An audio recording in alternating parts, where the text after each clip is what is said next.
प्रणम्य परमात्मानं सिद्धं त्रैलोक्यवन्दितम् स्वाभाविकचिदानन्द स्वरूपं निर्मलाव्ययम् शुद्धजीवादिद्रव्याणां देशकं च जिनेश्वरम् द्रव्यसंग्रहसूत्राणां वृत्तिं वक्षे समासतः जीवमजीवमदव्यं जिणवरवसहेण जीर्णनेतिष्ठं देविन्दविन्दवन्दं वन्दे तं सर्वदा शिरसा कहे जीव अजीव जिनवर वृषभ ने लोक में वे वंद्य सुरपति वृंद से वंदन करूं कर जोड़ मैं वर्ण रस पंचगंधा दो फासा अठ निश्चया जीवे नो सन्ति अमुत्ति तदो व्यवहारामुत्ति बंधादो। अवकाश देने योग्य है, जीवों को जगह देने वाला है। किनको? जीवों और पुद्गलों। जीवादिनाम जीवों पुद्गलों धर्म और काल सभी द्रव्य हैं जीवादिनम।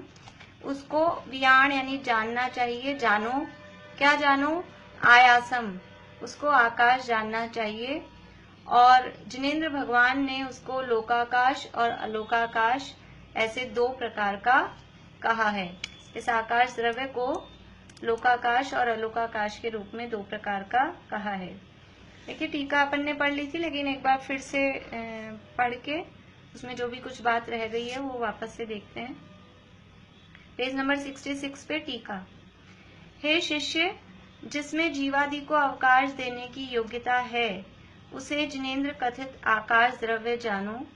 वह लोक और अलोक रूप आकाश के भेद से दो प्रकार का है। अब इसका विस्तार कहा जाता है। सहज शुद्ध सुखामृत रस के आस्वाद वाले परम समरसी भाव से भरितावस्थ केवल ज्ञानादि अनंत गुण के आधार रूप लोकाकाश प्रमाण असंख्यात निज शुद्ध प्रदेशों में यद्यपि निश्चय नय से सिद्ध भगवंत रहते हैं। देखिए आप लोग समझ लीजिए, जो अभी एग्जाम होने वाला है तो ऐसा घबराएं नहीं इसकी लैंग्वेज को देखकर, क्योंकि अभी तक तो जो एग्जाम अपना हुआ गुणस्थान का माग्नस्थान का वो तो ऐसा लग रहा था भाई जो भी चीजें हैं वो याद कर लो उसकी, और इसमें जरा शब्द भारी से लगते हैं। लेकिन ऐसी बात नहीं है। जैसे यहाँ ये बात आई कि यद्यपि निश्चय ऐसे सिद्ध भगवंत रहते हैं, तो अपने प्रश्न कैसे बनेंगे? अपने प्रश्न तो वही बनने वाले हैं ना। अब प्रश्न ऐसा बन गया, मान लीजिए ये गाथा भी नहीं आ रही, लेकिन उदाहरण के लिए बता रही हूँ कि सिद्ध भगवान निश्चय से कहाँ रहते हैं, तो अपने असंख्यात प्रदेशों में रहते हैं कि सिद्ध शिला पे रहते हैं। इस तरह के ऑप्शन आएंगे। घबराने वाली बात नहीं है। मतलब वो आप लोग जो भी ये अपनी पुस्तक है, जो ग्रंथ है वो, और जो नोट्स हैं उसको बस 2-3 बार पढ़ लीजिए।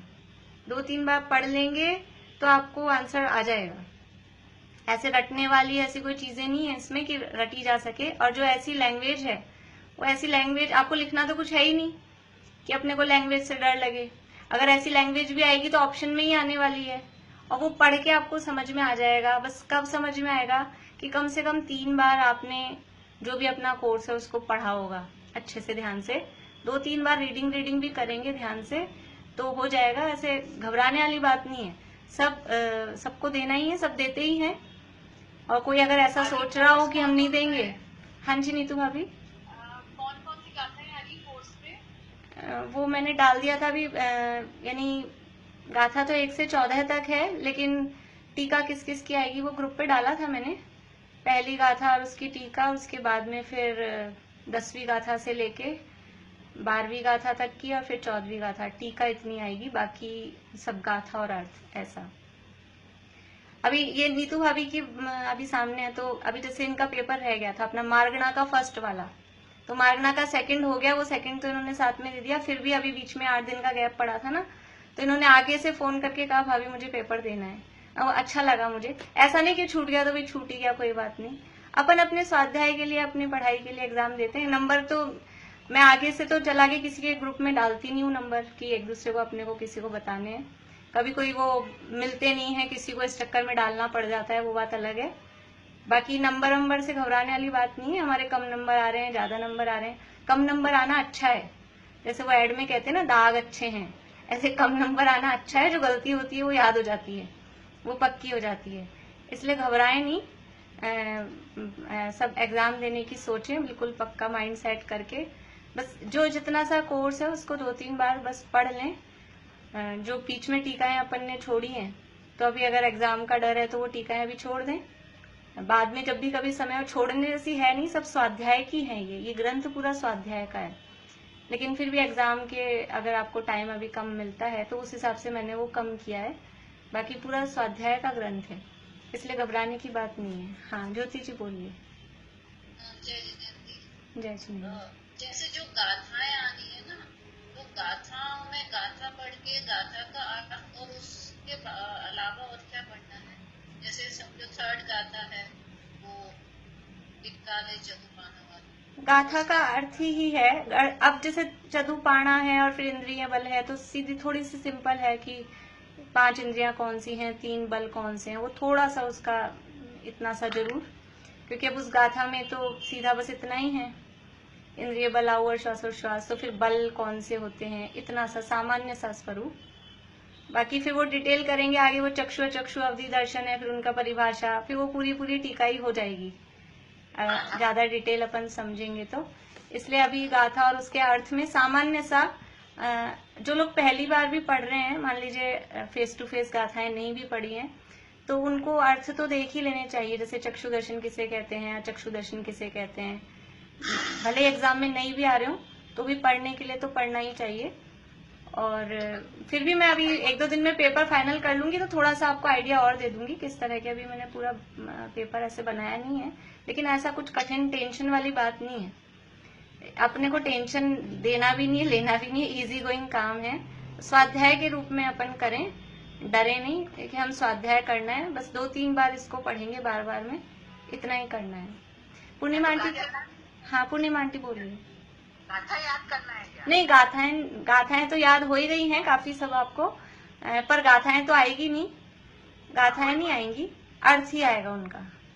इसमें ये भी देखना है कि जैसे हिंदी आण माण भावना, ये जो है विकाले चतुपाणा, हाँ गुण स्थान भी देखने हैं कि कौन से गुण स्थान में जैसे 12वें तक रहते हैं, या कौन सा बल कौन से गुण स्थान तक रहता है। नहीं, वो डिटेल अभी मैंने मतलब नहीं रखी है कोर्स में। 11 नंबर के नोट्स है ना? हाँ जी, 11 नंबर के नोट्स में हेतु है, हेतु यानी फल, तो उसका समझा दीजिए थोड़ा सा, प्रत्यक्ष फल और परोक्ष फल नोट्स में। एक मिनट,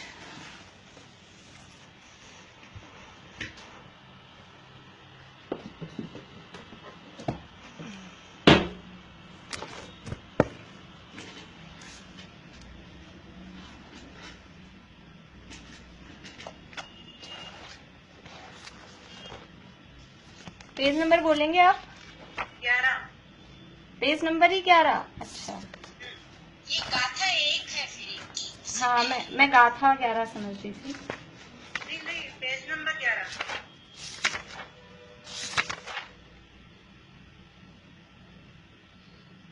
क्या चीज पूछनी है इसमें? हेतु का है ना, प्रत्यक्ष फल और परोक्ष फल। 10 नंबर पेज, ठीक है। हाँ, तो ये ग्रंथ के पढ़ने का फल क्या है? हेतु मतलब किस लिए, किस हेतु से हम ग्रंथ पढ़ रहे हैं या ग्रंथ लिख रहे हैं, लिखना या पढ़ना जो भी काम है, तो उसका हेतु क्या है। और हेतु का मतलब किस लिए पढ़ रहे हैं, तो हम उसका फल क्या चाहते हैं। तो एक तो डायरेक्ट प्रत्यक्ष का फल है, डायरेक्ट इसका ये रिजल्ट आएगा, और दूसरा है परोक्ष फल। परोक्ष का मतलब है इनडायरेक्टली ये इसका रिजल्ट आएगा, वो परोक्ष कहलाएगा।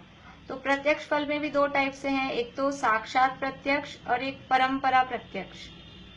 साक्षात प्रत्यक्ष, हम जो ग्रंथ पढ़ रहे हैं तो सामने के सामने जितना हमने पढ़ा, हमने 19 गाथाएं पढ़ी, तो उस संबंधी जो हमारा अज्ञान था वो अज्ञान दूर हुआ या नहीं हुआ, तो अज्ञान का नाश हो गया।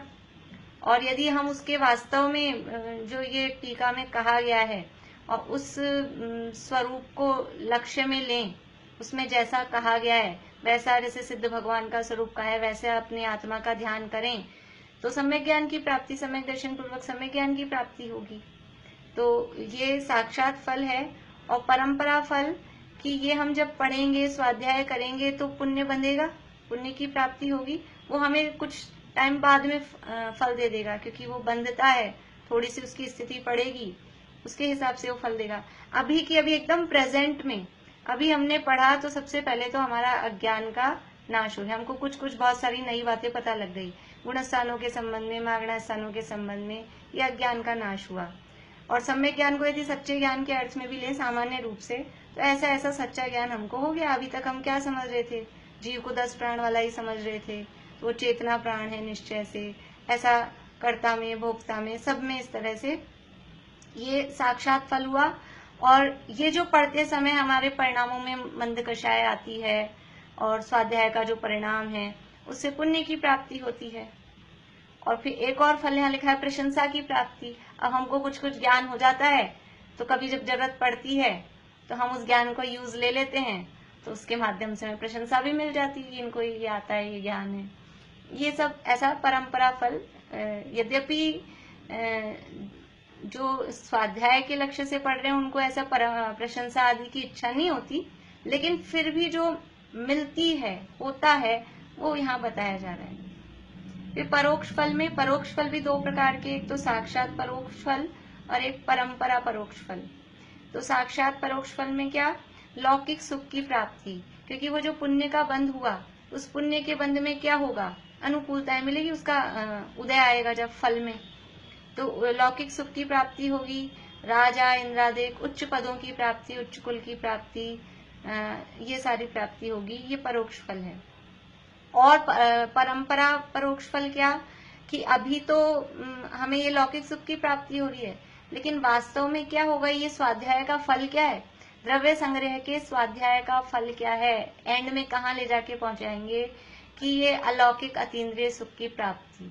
क्योंकि इसके स्वाध्याय का उद्देश्य यही है, हेतु बोल रहे हैं ना, हेतु मतलब उद्देश्य, क्यों पढ़ रहे हैं, हमें कोई स्वर्ग आदि संपदा नहीं चाहिए, हमें कोई राज्य कुल नहीं चाहिए, हमें प्रशंसा भी नहीं चाहिए, वो तो ऑटोमेटिकली मिल रही है, लेकिन वास्तव में मोक्ष प्राप्ति, अतीन्द्रिय सुख की प्राप्ति, वो समझ लीजिए एक भावना है, उस भावना से स्वाध्याय किया जाता है। और उसका फल वही होगा कि सभी जीव निश्चित रूप से, नियम से 2-4 भवों में इस अतीन्द्रिय सुख की प्राप्ति, मोक्ष सुख की प्राप्ति कर लेंगे।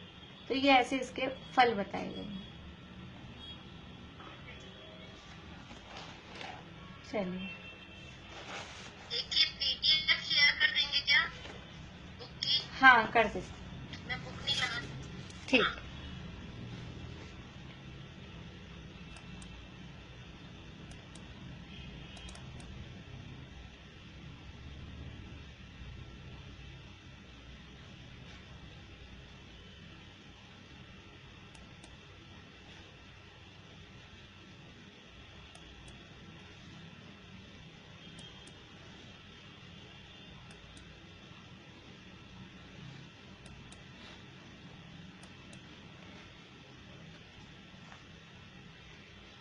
देखिए आ गई स्क्रीन पे,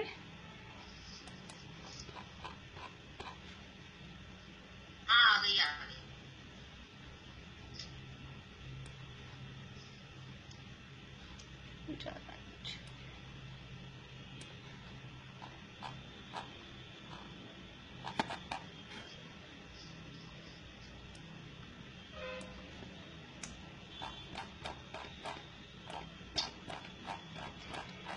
देखिए, ये अपनी 19वीं गाथा की टीका, उसमें अपने को ये देखना था कि आकाश द्रव्य से इसका किस तरह से संबंध बताया गया है।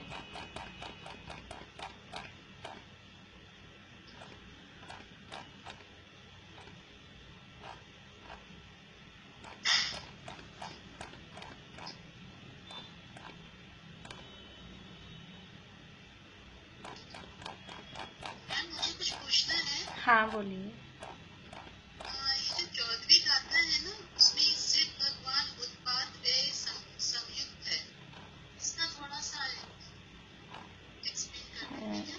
सिद्ध भगवान उत्पाद व्यय सहित है। इससे पहले एक विशेषण दिया था कि वो नित्य है। तो नित्य में कहा कि वो जो अवस्था प्रकट हुई है वही अवस्था अब रहेगी, सिद्ध अवस्था से छूटकर वापस से वो संसार रूप चार गतियों रूप नहीं आएंगी। वो नित्य शब्द का अर्थ दिया कि जो सिद्ध पर्याय है वो सदा काल रहने वाली है, वो नित्य है। तो फिर प्रश्न उठा कि यदि नित्य है तो क्या उनमें परिवर्तन नहीं होता? जो द्रव्य का लक्षण है उत्पाद व द्रव्य, तो क्या वो उत्पाद व्यय से रहित हो गए? यदि नित्य है, अकेला द्रव्य ही उनमें, तो उसका निषेध करने के लिए कहा कि नहीं, उनमें उत्पाद व्यय भी है।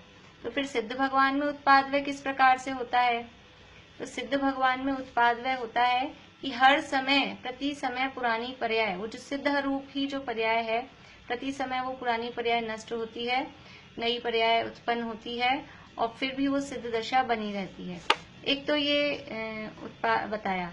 इसके अलावा फिर अगर वैसे देखा जाए तो संसार अवस्था का व्यय हुआ, सिद्ध अवस्था का उत्पाद हुआ, इस अपेक्षा से भी उत्पाद व्यय है।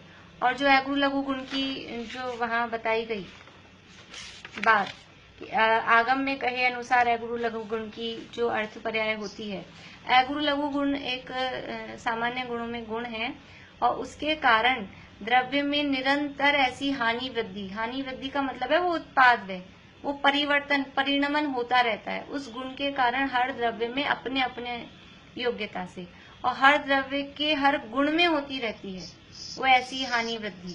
तो इसके अनुसार वो बराबर उत्पाद व्यय उनमें चलता है। इसके अलावा जो केवल ज्ञान में ज्ञेय पदार्थ जानने में आ रहे हैं, सिद्ध भगवान को केवल ज्ञान है और केवल ज्ञान में ज्ञेय पदार्थ जानने में आते हैं। तो वो जो ज्ञेय पदार्थ जानने में आ रहे हैं, हर समय उन ज्ञेय पदार्थों में भी परिणमन होता है।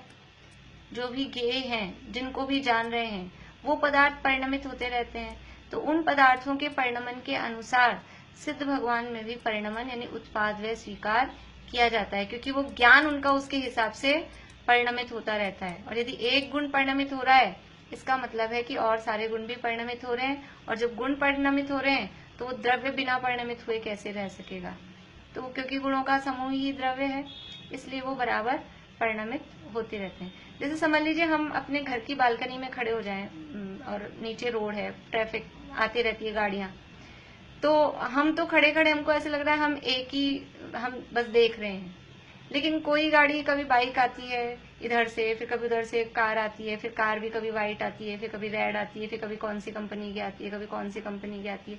तो ये जो बदल रहे हैं ना, जो नीचे व्हीकल्स, वो नीचे व्हीकल्स बदल रहे हैं और उनके हिसाब से हमारी आंखें, नजरें भी कभी इधर जाती हैं, कभी उधर जाती हैं, और उनको जानने वाला हमारा ज्ञान भी बदलता है कि नहीं बदलता है? कभी इसको जाना, फिर उसको जाना, फिर उसको जाना, फिर बस आ गई, फिर कभी ऑटो आ गया। तो ऐसे ये सिद्ध भगवान भी जिन ज्ञेयों को जान रहे हैं, तो वो ज्ञेयों में परिणमन होता है। अभी ये सब कुछ जान रहे हैं सिद्ध भगवान केवल ज्ञान में, तो यहाँ तो परिणमन चल रहा है बराबर, इसके हिसाब से उनके ज्ञान में भी परिणमन होता है। तो इस रूप में भी उनमें उत्पाद व्यय सिद्ध होता है, और वास्तव में तो उपादान से जो अगुरु लघुत्व गुण का जो परिणमन हो रहा है, उस रूप में भी उत्पाद व्यय सिद्ध होता है। और संसार अवस्था का व्यय और मोक्ष अवस्था का उत्पाद हुआ, ये इस रूप में भी उत्पाद व्यय सिद्ध होता है। तो इस तरह से सिद्ध भगवान में उत्पाद व्यय सिद्ध होता है। देखिए, अब पढ़े अपन।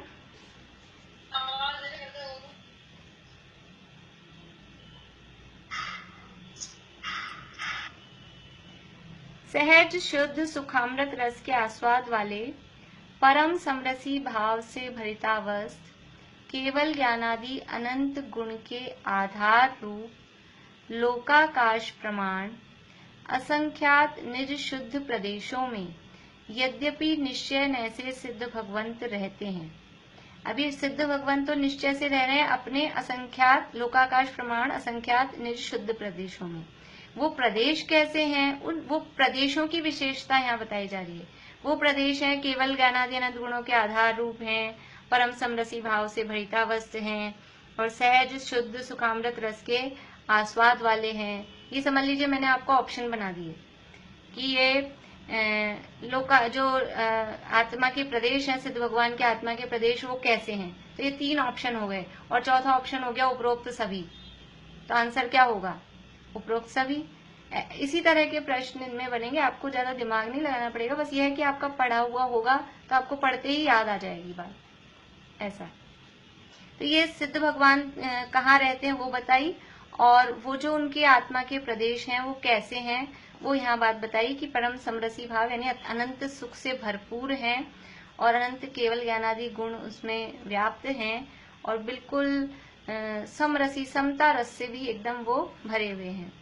तो भी उपचरित असद्भुत व्यवहार नए से सिद्ध भगवान मोक्ष शिला पर रहते हैं ऐसा कहा जाता है।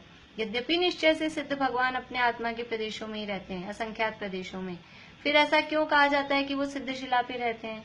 कि उपचरित असद्भुत व्यवहार नए से, बाहर में उनका क्षेत्र देखा जाएगा तो बाहर में कहाँ मिलेंगे सिद्ध भगवान? सिद्धों से हमें मिलना है तो पूछो किसी से सिद्ध भगवान कहाँ रहते हैं, कि वो तो अपने आत्मा के प्रदेशों में ही रहते हैं।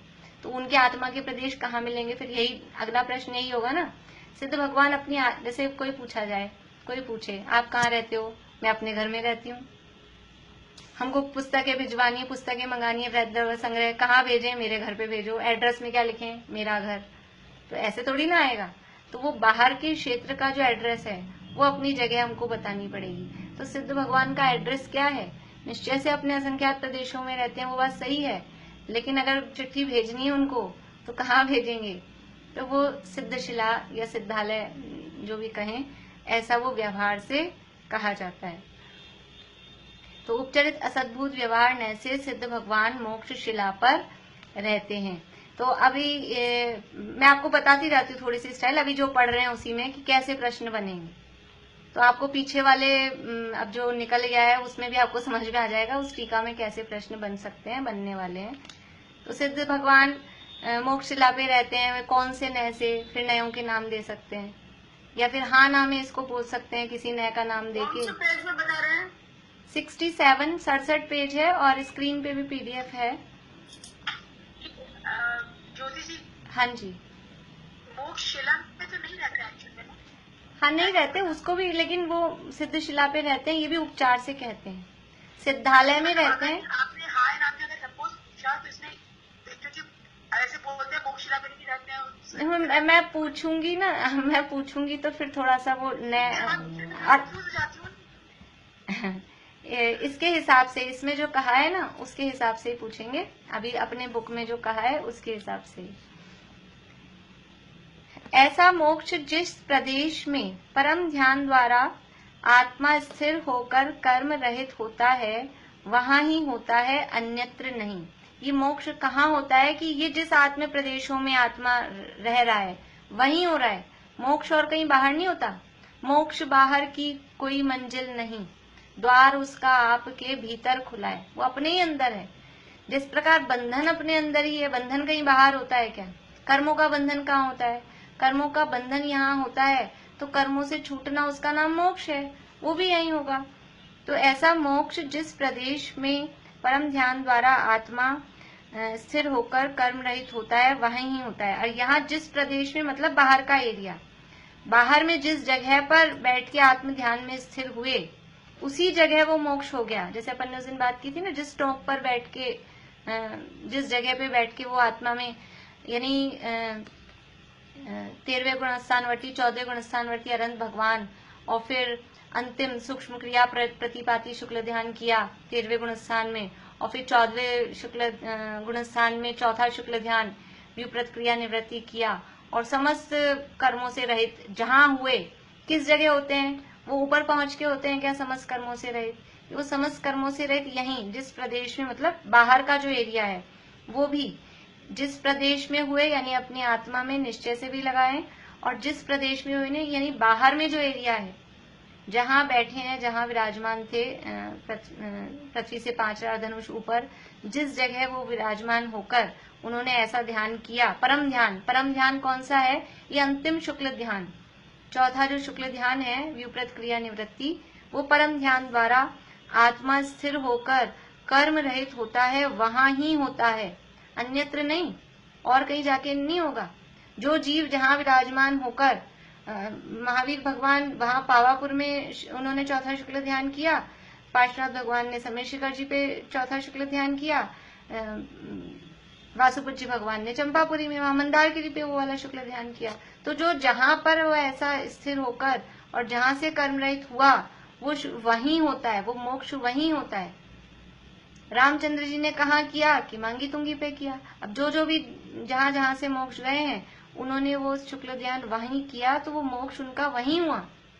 वो इसीलिए आगे तीर्थ की जो बात कर रहे हैं ना, वो जगह पूज्य क्यों हो गई कि वो जिस समय वो कर्मों से रहित होकर सिद्ध हुए, उस समय उनके आत्मा के प्रदेश उस जगह से स्पर्शित थे, समझ लीजिए। तो हम वहां जाकर वहां के जैसे वो होता है अरिहंत 13वां गुणस्थान हुआ केवल ज्ञान, तो वो तो ऊपर उठ गए, तो मोक्ष होगा, वो तो फिर ऊपर उठने ऊपर से स्पर्श कैसे होगा?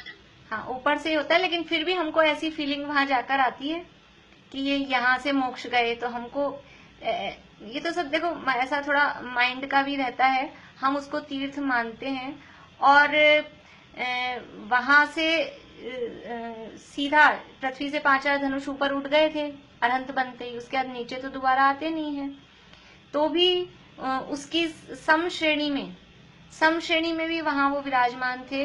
तो कुछ ऐसा निमित्त नैमित्तिक संबंध परिणामों का होता है कि यहाँ पर वो जीव विराजमान थे, यहाँ विचरण करते थे।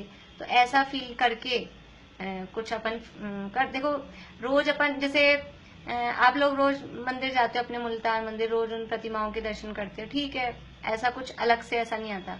लेकिन जिन लोगों ने व्हाट्सएप पे बहुत उसकी वीडियो देखी है, मुल्तान से इस तरह से प्रतिमाएं आई हैं और कहानियां सुनी हैं, तो फिर वो पहली बार जब वहां दर्शन करने गए आदर्श नगर में, तो उनको कुछ ऐसे विशेष फीलिंग होती है, कुछ अलग सी, क्या कहते हैं, ऐसा कुछ होता है कि ये ऐसी विशेष प्रतिमा है। और अपन रोज दर्शन करते हैं, अपने को ऐसा वो नहीं होता कि ऐसा कुछ विशेषता है। तो ऐसे ही वहां पर वो भगवान वहां से मोक्ष गए, यहाँ से ऊपर थे, 5 धनुष ऊपर थे, जितने भी पहाड़ से जितना भी ऊंचाई बनती हो, वहां से वो इतने ऊपर थे, और यहाँ से वो बैठ के उन्होंने कर्मों का नाश किया और मोक्ष गए। तो ऐसी कुछ विशेष फीलिंग वहां पर जाकर जीवों को आती है। तो मोक्ष तो उस प्रदेश में कहा जाता है, हुए वो ऊपर ही हैं, लेकिन फिर वो वहां हुआ जहां तक अपनी पहुंच है, वहां तक हुआ कहा जाता है। देखिए जैसे समय शिखर जी का भी जो आकार है, आकार मीन्स जो साइज है, तो ये भी पहाड़ों के साइज ये बदलते रहते हैं। अभी समझ लीजिए जिस समय आदिनाथ भगवान थे, अजितनाथ भगवान थे, उस समय क्या इतना ही ऊंचा था? धीरे धीरे इनमें एक शरण वगैरह होता जाता है, हो सकता है और ज्यादा बहुत ऊंचा हो, इससे भी ऊंचा हो। अभी उनकी जो 450 धनुष की काया अजितनाथ भगवान की, तो 2 कदम में नाप लेंगे इतने से पहाड़ को, अपने को जो इतने घंटे लगते हैं, जो इतना बड़ा उनका शरीर होगा। वो जो समुशरण जैसे बनता लगता है, तो वो तो जगह परिवर्तन हो जाता है ना, कि वो बिहार हो जाता है उनका, वो कहीं और चले जहाँ केवल ज्ञान हुआ, तो हाँ, वहां से बिहार भी तो होता है समुद्र में। हाँ होता है ना। तो फिर वो शिखर जी उसके पास जाते हैं, केवल ज्ञान कहीं और से हुआ है, ऐसा होता है? हाँ, केवल ज्ञान तो कहीं और हो गया, सबके केवल ज्ञान के स्थान भी अलग अलग आते हैं, 2400 तीर्थंकरों के केवल ज्ञान कहीं हो गया। हाँ, उसके बाद में विहार करते रहते हैं। जैसे चंदा प्रभु भगवान के समर्षण के बारे में आता है कि 17 बार सोनागिर जी में आया, तो एक बार आया, फिर वहां से विहार कर गया, फिर दोबारा आ गया, फिर विहार कर गया, फिर तिबारा आ गया, ऐसे समर्षण विहार करता रहता है। फिर लास्ट में जब वो योग निरोध करते हैं, उस समय जहां से मोक्ष जाने हैं वहां जाके फिर वो स्थिर हो जाते हैं। तो योग निरोध के बाद में विहार नहीं होता।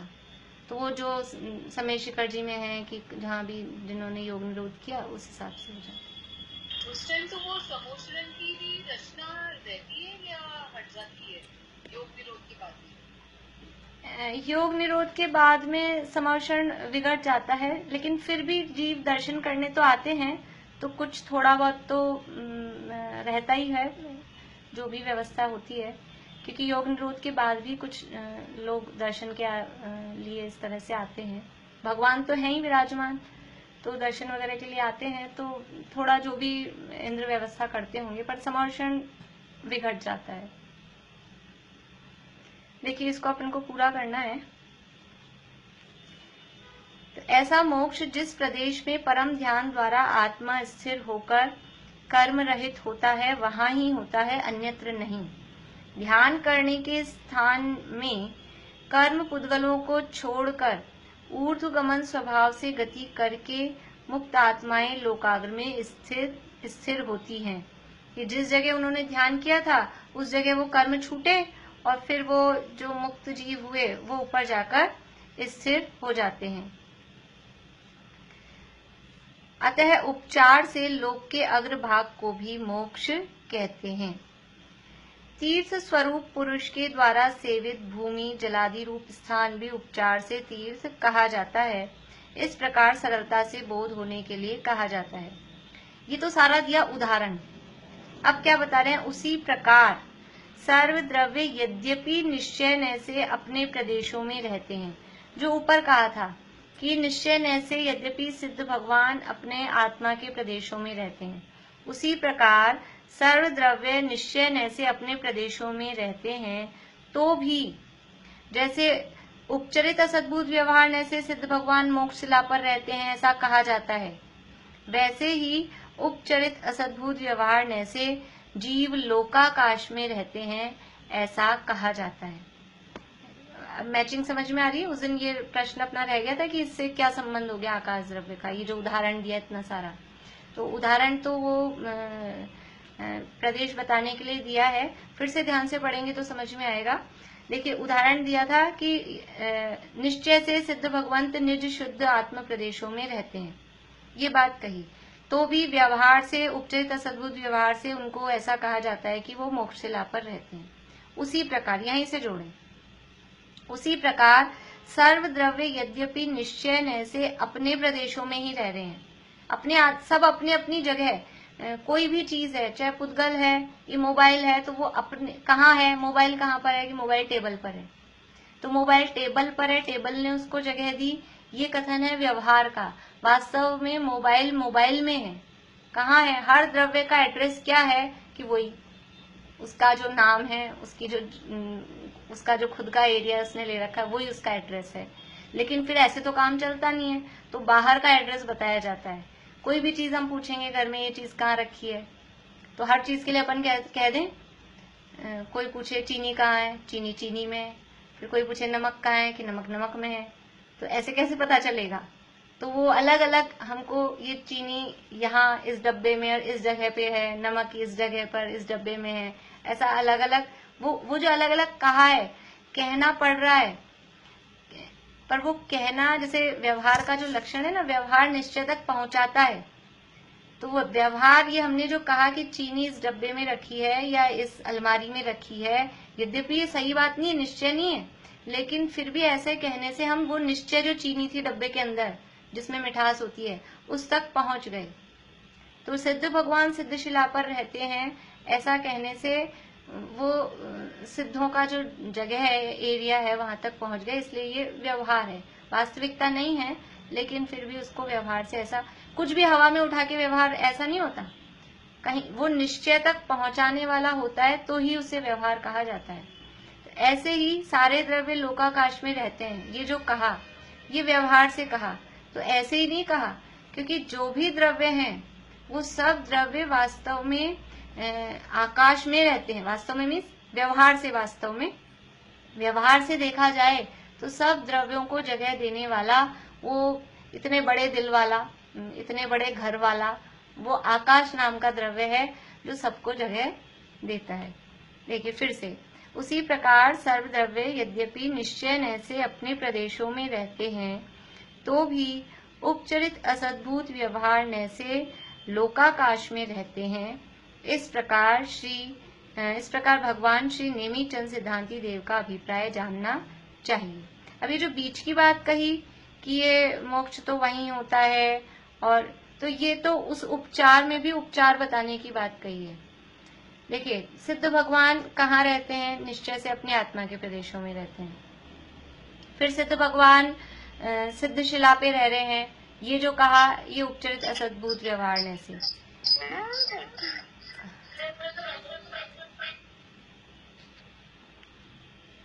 लेकिन ये जो बात कही कि सिद्ध शिला पर रहते हैं, तो वास्तव में वो जो सिद्ध भगवान हैं, वास्तव में वो जो मोक्ष हो रहा है, वो मोक्ष वहां पहुंचकर नहीं हो रहा। ये बताने के लिए एक और उससे नीचे चल रहा है कि वो मोक्ष तो वहीं हो गया। जैसे समय शिखर जी से गए तो वो मोक्ष तो वहीं समय शिखर जी पर हो गया। तो वो बात यहाँ बताई कि ऐसा मोक्ष जिस प्रदेश में परम ध्यान द्वारा आत्मा स्थिर होकर कर्म रहित होता है, वहां ही होता है, अन्यत्र नहीं। वहीं ध्यान करने के स्थान में ही कर्म पुद्गलों को छोड़कर ऊर्ध्वगमन स्वभाव से गति करके मुक्तात्माएं वहां लोकाग्र में स्थिर होती हैं। अतः उपचार से लोक के अग्रभाग को भी मोक्ष कहते हैं। ये जो बात बताई, ये वो लोकाग्र को मोक्ष क्यों कहते हैं? हम उस जगह को मोक्ष, जब भी हम ऐसे कहते हैं मुक्तिपुरी है मेरा धाम, तो अपना कहाँ जाता है? वो अपनी नजर, अपनी इशारा वहीं जाता है। मोक्ष कहाँ है? कि मोक्ष वहां है, ऐसा ही समझ में आता है। तो ये क्यों कहा जा रहा है ऐसा कि मोक्ष वहां है? कि उसको कहने का कारण है कि जितने भी मुक्त आत्माएं हैं वो सब कर्मों से रहित होकर फिर वहां जाकर विराजमान होती हैं। इसलिए उपचार से उस स्थान को, लोक के अग्रभाग को भी मोक्ष कहा जाता है। जैसे अब यहाँ ये जो बात कही, तीर्थ स्वरूप पुरुष के द्वारा सेवित भूमि जलादि रूप स्थान भी उपचार से तीर्थ कहा जाता है। जैसे तीर्थ किसे कहते हैं? तीर्थ तो वास्तव में किसी क्षेत्र का नाम तीर्थ नहीं है। जो तीर्थ स्वरूप पुरुष हैं, जो खुद तिर गए हैं, ऐसे व्यक्तियों के द्वारा जिस जगह पे कोई साधना की गई या वो जहाँ पे रहे या जहाँ से वो गुजरे, तो वो जगह भी, वो स्थान भी उपचार से तीर्थ कहा जाता है। कोई भी क्षेत्र पर्टिकुलर ऐसा तीर्थ नहीं होता है।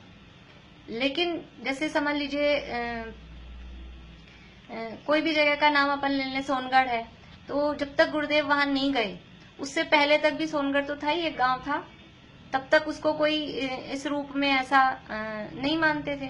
और अब वहां हम जाते हैं तो हमको उससे वो तीर्थ, यद्यपि ऐसा नहीं कि वहां से कोई मोक्ष, मतलब मोक्ष गया मतलब ऐसा जिसको अपन जानते हो, यद्यपि पूरे ढाईद्वीप में कोई भी जगह खाली नहीं है जहां से कोई भी मोक्ष नहीं गया हो, लेकिन ऐसा कोई वो सिद्ध क्षेत्र, अतिशय क्षेत्र, तीर्थ क्षेत्र ऐसा तो है नहीं। तो भी वहां जाकर हमको तीर्थ क्यों लगता है? हम तीर्थ यात्रा गए हैं और फिर सोनगढ़ गए हैं, क्योंकि वहां पे हमको ऐसा लगता है तीर्थ स्वरूप पुरुष यहाँ रहते थे, यहाँ पर वो समय दृष्टि धर्मात्मा जी विचरण करते थे और इस तरह से वहां उनकी वाणी होती थी। हम समझ लीजिए, वो छोड़िए, राजगिरी गए तो वहां राजगिरी में हमको तीर्थ क्यों लगता है? कि यहाँ कभी महावीर भगवान यहाँ संवर्षण सहित विराजमान थे और यहाँ किस तरह से वो ध्वनि गूंजती होगी ओंकारमयी। तो तीर्थ स्वरूप जो पुरुष हैं, भगवान जहाँ से गुजरे हैं और जिस भूमि जलादि का उन्होंने विचरण किया जिस जगह पर, वो स्थान भी तीर्थ कहा जाता है। ऐसा ये उपचार बताने के लिए ये सारी बातें यहाँ उदाहरण दी। इसी प्रकार से सर्वद्रव्य यद्यपि निश्चय से अपने प्रदेशों में रहते हैं, तो भी उपचरित असद्भुत व्यवहार से लोकाकाश में रहते हैं, ऐसा यहाँ कहा है। तो सब द्रव्य निश्चय से कहाँ रहते हैं, व्यवहार से कहाँ रहते हैं, या आकाश में रहते हैं, ये किस अपेक्षा से कहा गया है? उसके लिए सभी द्रव्यों को आकाश द्रव्य रहने के लिए स्थान देता है। ये किस अपेक्षा से कहा गया? कि ये उपचरित असद्भुत व्यवहार से कहा गया है। निश्चय से तो सभी द्रव्य अपने अपने प्रदेशों में ही रहते हैं। इस प्रकार से ये गाथा जो अपनी थी वो पूरी हुई है। किसी को कुछ पूछना है तो पूछ लीजिए, नहीं तो पूरा करते हैं फिर अभी।